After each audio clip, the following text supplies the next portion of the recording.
selamat pagi Psychotalkmate semua. Gimana nih kabarnya hari ini? Semoga Psychotalkmate semua sedang dalam keadaan baik dan akan selalu baik ya ke depannya. Kembali lagi bersama aku, Iza, di Psychotalk Podcast yang akan membahas tentang fenomena sehari-hari yang berkaitan dengan ranah psikologi. Di podcast pagi hari ini, aku mau membahas tentang labeling anak-anak bodoh. Pernah nggak sih Psychotalkmate semua dengar tenaga pendidikan, mungkin karyawan sekolah, atau mungkin guru, serta mungkin orang tua juga yang melabel anak-anak mereka dengan sebutan bodoh karena tidak dapat memenuhi ekspektasi belajar dari lingkungan. Nah, sebenarnya labeling anak bodoh itu tuh tepat atau enggak ya? Dan apa sih dampaknya bagi anak-anak yang mendapat labeling bodoh tersebut? Nah, di sini aku bakal bahas topik tersebut bersama 4 teman-teman aku di sini. Ada Kak Justin, Halo. ada Kak Harvey, Hai. Kak Nimas, Halo. dan juga Kak Rezi. Halo.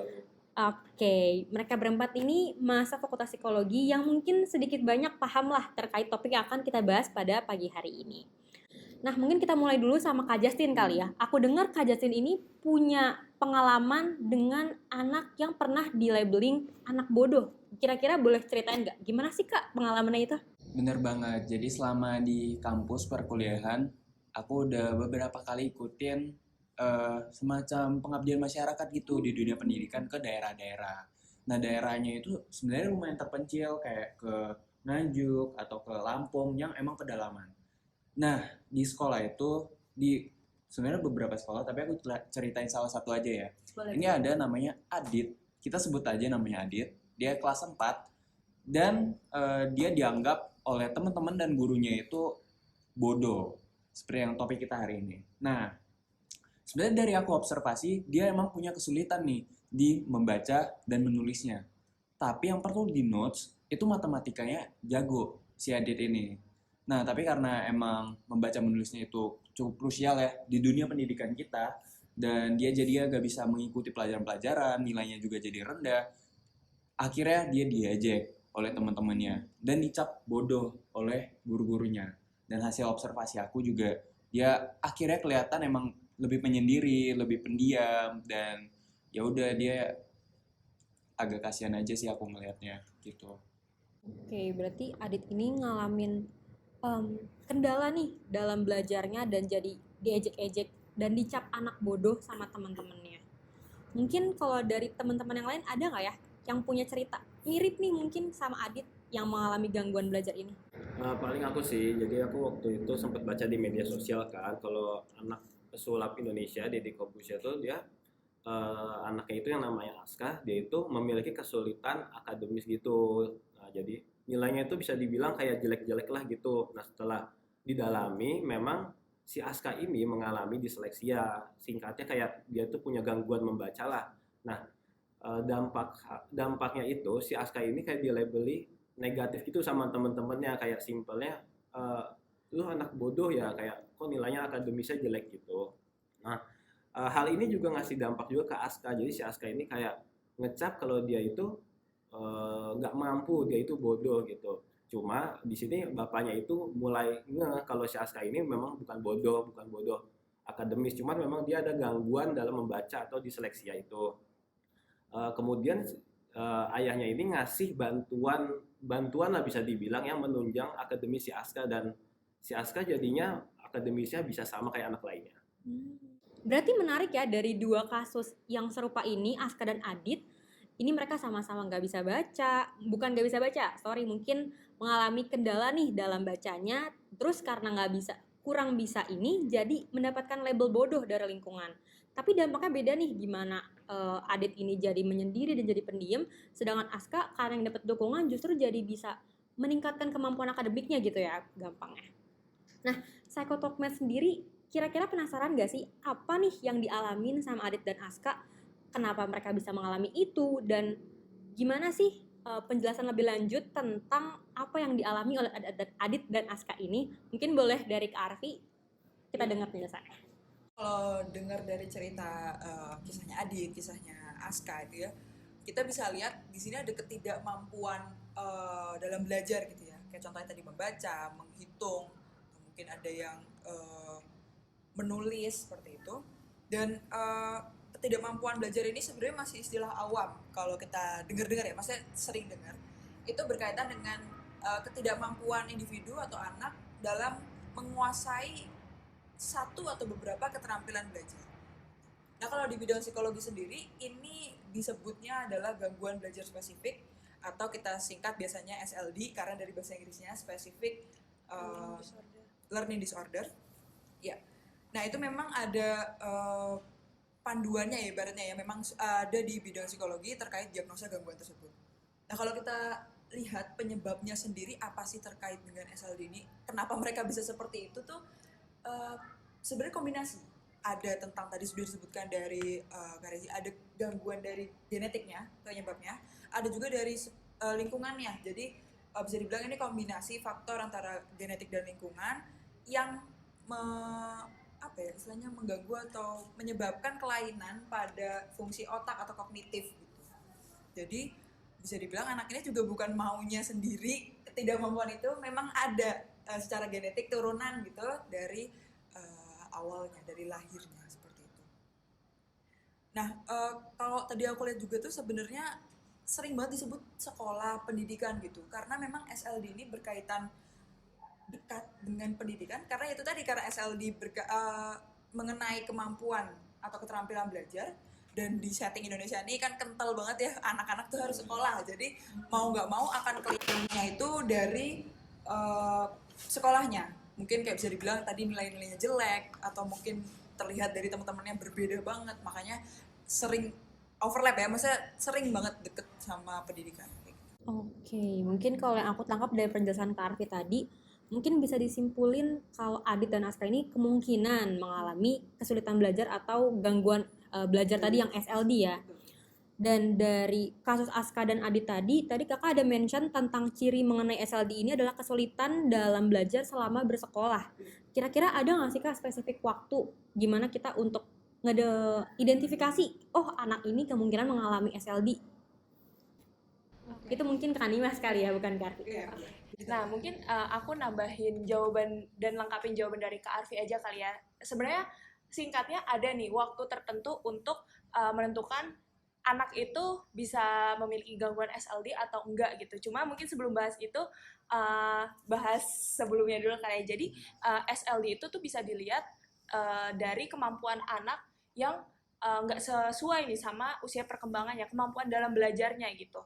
Tapi perlu diingat ini tuh bukan semerta-merta kayak kalau misalkan rankingnya paling bawah di sekolah atau rankingnya paling bawah di kelas, itu anak tersebut langsung bisa dibilang memiliki gangguan dalam belajar gitu. Jadi SLD itu bisa dilihat kalau misalkan anaknya itu memiliki kemampuan kemampuan belajar yang jauh di bawah yang diharapkan gitu seusianya gitu. Jadi misalkan 7 tahun seharusnya udah bisa membaca, tapi anak tersebut sangat sulit membaca, bahkan sangat sulit untuk mengenali abjad gitu. Itu mungkin salah satu tanda kalau anak tersebut memiliki SLD gitu. Nah, menjawab pertanyaan Kak Izah juga, jadi anak dengan SLD itu bisa dilihat kalau misalkan anak tersebut memiliki gangguan belajar yang persisten. Jadi terus menerus, nggak ada fase kayak kemampuan baca meningkat lalu menurun kayak gitu, nggak ada. Jadi persisten selama 6 bulan gitu. Jadi waktu spesifiknya itu 6 bulan gitu. Nah, kesulitan ini bisa berbeda-beda nih di tiap anaknya. Ada yang udah mulai kesulitan belajarnya itu dari awal-awal usia sekolah, dari taman kanak-kanak udah mulai sulit mengenali abjad gitu. Tapi ada juga anak-anak yang baru kelihatan kesulitan belajarnya itu di usia-usia sekolah, seperti di usia misal kelas 4 SD, walau ketika dikasih mata pelajaran matematika sebelumnya, ketika diajarkan tentang penjumlahan pengurangan, anak tersebut bisa, tapi ketika perkalian langsung nggak bisa, langsung benar-benar kemampuannya menurun. Mungkin emang batas kemampuan anak tersebut dalam matematika hanya sebatas di penjumlahan dan pengurangan aja gitu. Jadi emang terlihat kalau misalkan anak SLD ini memiliki gangguan belajar persisten selama 6 bulan meskipun udah dikasih pelajaran tambahan, guru private, les dan bimbel dan sebagainya gitu. Oke, berarti tadi waktu untuk kira-kira kemungkinan dia ada SLD adalah 6 bulan ya. 6 bulan secara persisten. Tapi kalau dari ciri-ciri yang tadi sebut sama Kak Nimas, anak-anak SLD ini tuh ngalamin kesulitan dalam memahami instruksi sehari-hari gitu nggak ya? Nah, mungkin menjawab dari Kak Izan ya. Jadi perlu diingat kalau SLD ini tidak berkaitan sama intelektualnya gitu. Jadi beda sama anak-anak dengan intellectual disability gitu. Walaupun mungkin tadi Kak Arfi jelaskan tentang salah satu penyebabnya adalah gangguan di kognitifnya, tapi perlu diingat kalau ini tuh bukan berkaitan dengan anak tersebut memiliki IQ yang rendah gitu. Kalau misalkan anak yang IQ-nya rendah mungkin memang kesulitan dalam memahami instruksi karena salah satu tanda disabilitas IQ itu juga ada gangguan di fungsi adaptifnya, jadi emang kesulitan dalam kehidupan sehari-hari termasuk memahami instruksi. Tapi kalau SLD ini sendiri itu nggak berkaitan dengan IQ tersebut, jadi anak tersebut nggak ada masalah dalam memahami instruksi dan emang nggak ada masalah juga dalam instruksi yang diberikan, mata pelajarannya yang kurang jelas atau gurunya yang kurang sesuai, terus atau nggak berkaitan juga sama motivasi anaknya gitu. Jadi bukan berarti anaknya lagi malas aja, gurunya lagi nggak bener aja gitu, atau instruksinya nggak jelas gitu. Jadi emang SLD ini berbeda sama IQ, mereka nggak ada masalah dalam pemahaman instruksinya itu. Oh Kak, kalau kayak gitu saya mau nanya sedikit. Berarti si Adit ini bisa aja dia gak terbatas secara intelektualnya ya? Tapi Betul. bisa karena gangguan belajarnya aja. Betul, makanya karena Adit mungkin nggak terbatas di intelektual, Adit tadi lemah hanya di beberapa bidang Ya. aja, karena matematikanya juga unggul. Betul. Kan ya Adit. Berarti tadi ada bidang-bidang tertentu yang mungkin lemah. Berarti ada beberapa bidang yang mungkin mengalami kendala nih di gangguan SLD yang ini. Kira-kira ada bidang apa aja sih dari gangguan SLD ini? Mungkin boleh dari Kak Arfi. Iya. Jadi masih nyambung sebenarnya pembahasannya dengan yang disampaikan Kak Dimas. Jadi sebenarnya syarat-syarat yang tadi dikasih tahu Kak Dimas itu sudah ada terstruktur di dalam buku panduan gitulah yang nanti dijadikan pegangan oleh psikolog klinis atau yang akan mendiagnosa anak ini memiliki gangguan atau tidak. Itu yaitu dari buku DSM-5 atau Diagnostic and Statistical Manual of Mental Disorder yang edisi kelima. Dan di dalam situ juga termasuk salah satunya ada 3 jenis output atau jenis tampilan anak SLD. Itu ada 3 ya. Yang pertama disleksia, seperti yang dimiliki Aska, itu adalah keterbatasan atau kesusahan dalam membaca dan salah satunya ya mengenali huruf, lalu memaknai sebuah bacaan seperti satu kalimat itu maknanya apa itu sangat susah bagi individu dengan disleksia. Lalu sering juga ketukar-tukar saat membaca, kelihatannya seperti hurufnya berterbangan, itu yang dialami. Lalu yang kedua ada diskalkulia, ini berkaitan dengan kalkulia atau perhitungan, jadi anak-anak dengan diskalkulia akan sangat susah untuk mengenali atau memaknai sebuah angka, apalagi untuk memaknai perhitungan, penjumlahan, perkalian lebih rumit lagi, yaitu menjadi keterbatasan mereka. Yang ketiga ada disgrafia, mengenai grafis atau tulisan ya, jadi mereka akan sulit untuk menulis, bahkan tidak untuk menulis panjang deh cerita, untuk memberi jeda antar kalimat atau antar kata ya maaf, itu saja menjadi susah untuk anak-anak dengan disgrafia. Jadi ya memang keterbatasannya terlihat sangat spesifik, tapi ini ketiga jenis ini sangat bisa memungkinkan ya untuk dimiliki berbarengan, kombinasi atau salah satunya. Jadi seperti tadi yang dialami Adit, kemungkinan besar ada kombinasi antara disleksia, membaca, dan disgrafia. Tapi tidak ada masalah dengan diskalkulia ya. Jadi memang matematikanya sangat bisa di atas rata-rata teman-temannya. Gitu. Berarti kita nggak bisa asal diagnosis sendiri ya, karena tadi ada buku panduan sendiri juga. Iya.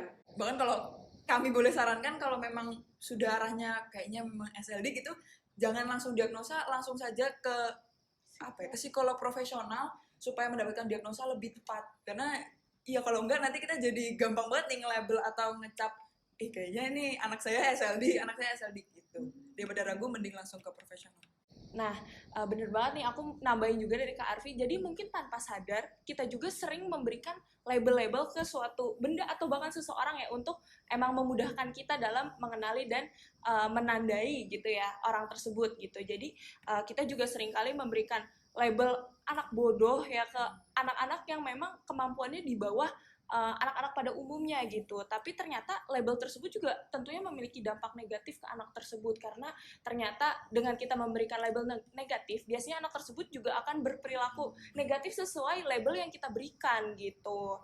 Nah, jadi ada 2 teori nih yang mendukung fenomena tersebut. Jadi yang pertama itu ada teori dari Edwin Lamart. Jadi ada namanya penyimpangan sekunder. Jadi kalau penyimpangan sekunder itu adalah penyimpangan yang dilakukan seseorang ketika orang tersebut diberikan label. Jadi misalkan anak tersebut diberikan label bodoh gitu ya. Nah, karena dia merasa dia dicap bodoh, dia jadi malas sekolah, malas belajar karena dia merasa ya udah diri saya emang bodoh, kenapa saya harus belajar gitu. Jadi malah linear nih dengan label yang diberikan orang-orang di sekitarnya. Nah, terus ada juga teori yang kedua mendukung teori sebelumnya, itu ada teori self-fulfilling prophecy. Jadi kesalahpahaman seseorang, misal ada orang melihat anak sekali aja anak kesulitan membaca langsung dicap, wah ini anaknya kayaknya bodoh nih.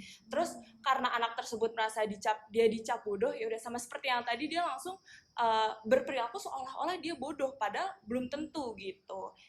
Jadi emang ada banget nih dampak negatifnya ya, labeling negatif terhadap orang, karena tentunya akan berpengaruh banget nih terhadap diri individu tersebut gitu ya.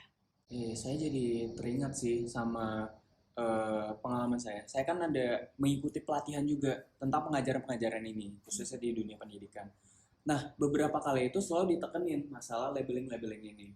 Katanya kalau kita menghadapi anak yang berkemampuan di bawah rata-rata usianya, itu kita nggak boleh langsung kayak, wah anak ini udahlah nggak bisa gitu segala macam.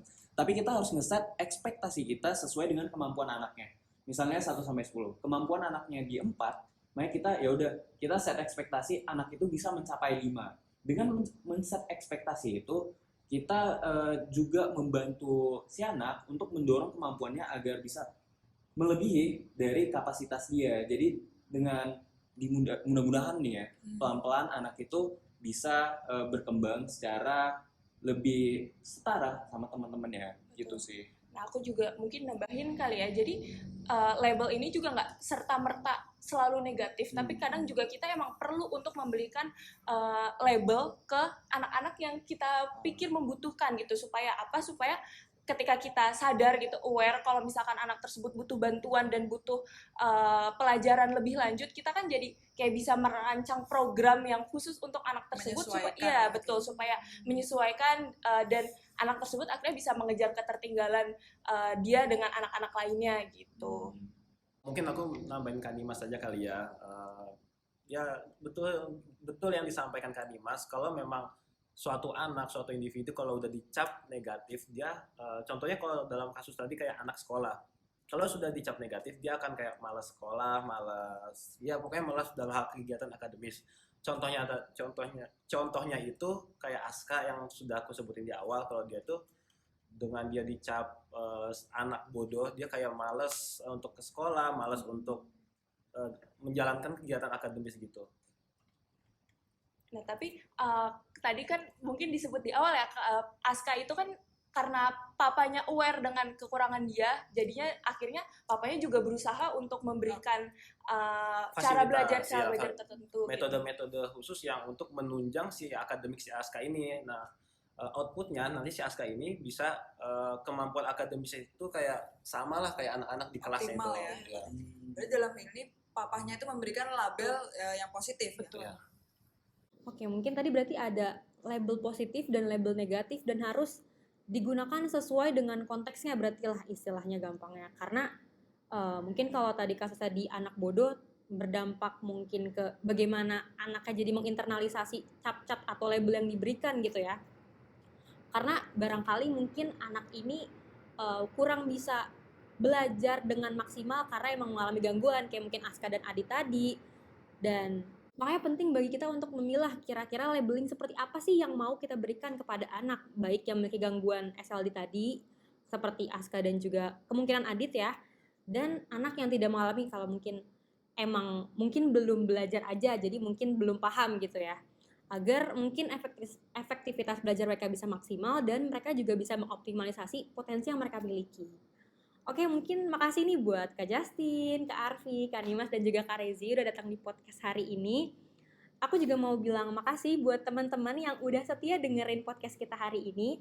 Semoga pembahasan kita hari ini bermanfaat dan teman-teman bisa memetik buah manfaat lah dari podcast kita hari ini. Aku Iza, dari podcast pamit undur diri.